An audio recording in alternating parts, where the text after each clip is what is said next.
ഇന്നത്തെ അറിയിപ്പുകൾ. സംസ്ഥാനത്ത് മൺസൂൺ കാല ട്രോളിംഗ് നിരോധനം ഇന്ന് അർദ്ധരാത്രി മുതൽ പ്രാബല്യത്തിൽ വരും. 52 ദിവസമാണ് ട്രോളിംഗ് നിരോധനം ഏർപ്പെടുത്തുക. ട്രോളിംഗ് നിരോധന സമയത്ത് രക്ഷാപ്രവർത്തനങ്ങൾക്കും പട്രോളിംഗിനുമായി 9 തീരദേശ ജില്ലകളിലായി 19 സ്വകാര്യ ബോട്ടുകൾ വാടകയ്ക്കെടുക്കും. കൂടാതെ വിഴിഞ്ഞം, വൈപ്പിൻ, ബേപ്പൂർ എന്നീ ഫിഷറീസ് സ്റ്റേഷനുകൾ കേന്ദ്രീകരിച്ച് 3 മറൈൻ ആംബുലൻസുകളും പ്രവർത്തിക്കും. കേരള തീരം ഉടൻ വിടണമെന്ന നിർദ്ദേശം ലഭിച്ചതിനെ തുടർന്ന് ഇതര സംസ്ഥാന മത്സ്യബന്ധന ബോട്ടുകൾ മടങ്ങി. ഹാർബറുകളിലും ഫിഷ് ലാൻഡിംഗ് സെന്ററുകളിലും പ്രവർത്തിക്കുന്ന മുഴുവൻ സ്വകാര്യ ഡീസൽ ബങ്കുകളും ഇന്ന് പ്രവർത്തനം നിർത്തും. ട്രോളിംഗ് നിരോധനം മൂലം തൊഴിൽ നഷ്ടപ്പെട്ട മത്സ്യത്തൊഴിലാളികൾക്ക് സൗജന്യ റേഷൻ വിതരണം ചെയ്യും. തൊഴിൽ നഷ്ടപ്പെടുന്ന യന്ത്രവൽകൃത മത്സ്യബന്ധന യാനങ്ങളിൽ തൊഴിലെടുക്കുന്ന മത്സ്യത്തൊഴിലാളികൾക്കും അനുബന്ധ തൊഴിലാളികൾക്കും പീലിംഗ് തൊഴിലാളികൾക്കും സൗജന്യ റേഷൻ നൽകാൻ സർക്കാർ ഉത്തരവിട്ടിരുന്നു.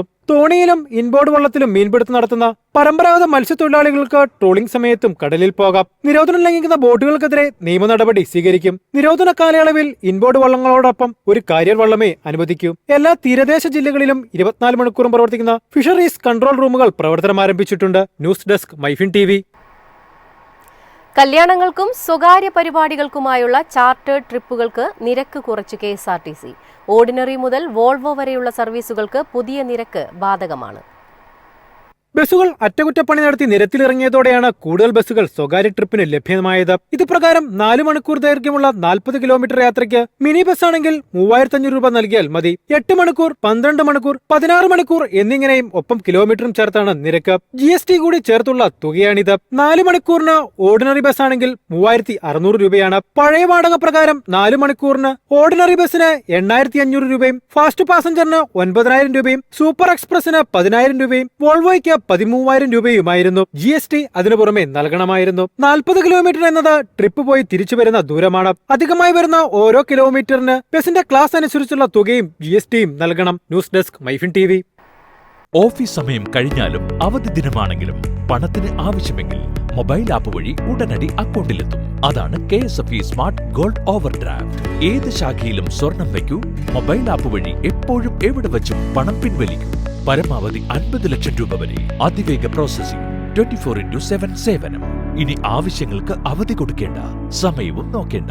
KSFE smart gold over draft. Digitally super charge your gold. സംസ്ഥാനത്ത് മഴ വീണ്ടും ശക്തമാകുന്നു. വരും ദിവസങ്ങളിൽ കാലവർഷം ശക്തമാകുമെന്ന് കേന്ദ്ര കാലാവസ്ഥാ വകുപ്പ് അറിയിച്ചു. ബുധനാഴ്ച മുതൽ 12 വരെ വിവിധ ജില്ലകളിൽ അലർട്ടും പ്രഖ്യാപിച്ചിട്ടുണ്ട്. പത്തനംതിട്ട, ആലപ്പുഴ, കോട്ടയം, എറണാകുളം ജില്ലകളിലാണ് ബുധനാഴ്ച യെല്ലോ അലേർട്ട്. ജൂൺ 11-ന് ആലപ്പുഴ, എറണാകുളം, തൃശൂർ, മലപ്പുറം, കോഴിക്കോട് ജില്ലകളിൽ യെല്ലോ അലേർട്ടാണ്. ജൂൺ 12-ന് ആലപ്പുഴ, എറണാകുളം, തൃശൂർ, മലപ്പുറം, കോഴിക്കോട്, വയനാട്, കണ്ണൂർ, കാസർഗോഡ് ജില്ലകളിലാണ് യെല്ലോ അലേർട്ട്. കാലവർഷത്തിന്റെ ആദ്യഘട്ടത്തിൽ പെയ്ത മഴയുടെ തീവ്രത 2ാം ഘട്ടത്തിൽ ഉണ്ടാകില്ലെന്നാണ് കാലാവസ്ഥാ വകുപ്പിന്റെ നിഗമനം. 46 മില്ലിമീറ്റർ മഴയാണ് ജൂൺ 1 മുതൽ 7 വരെ സംസ്ഥാനത്ത് ലഭിച്ചത്. 120 മില്ലിമീറ്റർ മഴയാണ് ഈ ആഴ്ചയിൽ സംസ്ഥാനത്ത് ലഭിക്കേണ്ടത്. സംസ്ഥാനത്ത് ലഭിക്കേണ്ട മഴയിൽ ഈ ആഴ്ച 62% കുറവാണ് രേഖപ്പെടുത്തിയത്. ആലപ്പുഴ, കാസർഗോഡ് ഒഴികെയുള്ള ജില്ലകളിൽ 50%-ത്തിൽ കുറവ് മഴയാണ് ലഭിച്ചത്. News desk MyFin TV.